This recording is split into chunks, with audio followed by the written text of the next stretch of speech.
Senator Irfan Siddiqui ने कहा कि एक पार्टी के खमीर में पार्लिमानी जमहूरी और अखलाकी रिवायात नहीं हैं। वो एहतजाज और जलसों से मायूस होकर मुज़ाकरात की जानिब आए। उन्हें स्टेट पावर पर यकीन है, वो उनके साथ में नहीं है और अपोजिशन के पास जा रहे हैं और अपोजिशन भी उनके माजी को जानती है। मीडिया से गुफ्तगू में कहा कि ऐसी जमात है जिसका पार्लियामेंट में दम घुटता है।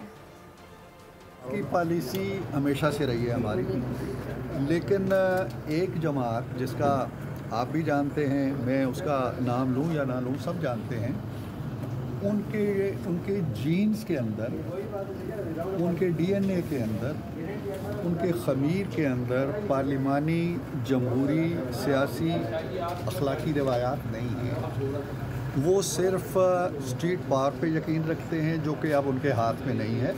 उन्होंने जलसे कर लिए, उन्होंने जुलूस कर लिए, हंगामे कर लिए, पब्लिक नहीं निकली। वहाँ से मायूस हो के कभी वो हमारे पास आए मुज़ाकरात करने, अधूरे छोड़ के चले गए।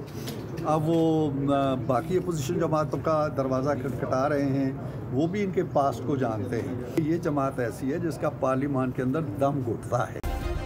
सब्सक्राइब करें और बेल दबाएं ताकि कोई खबर रह न जाए।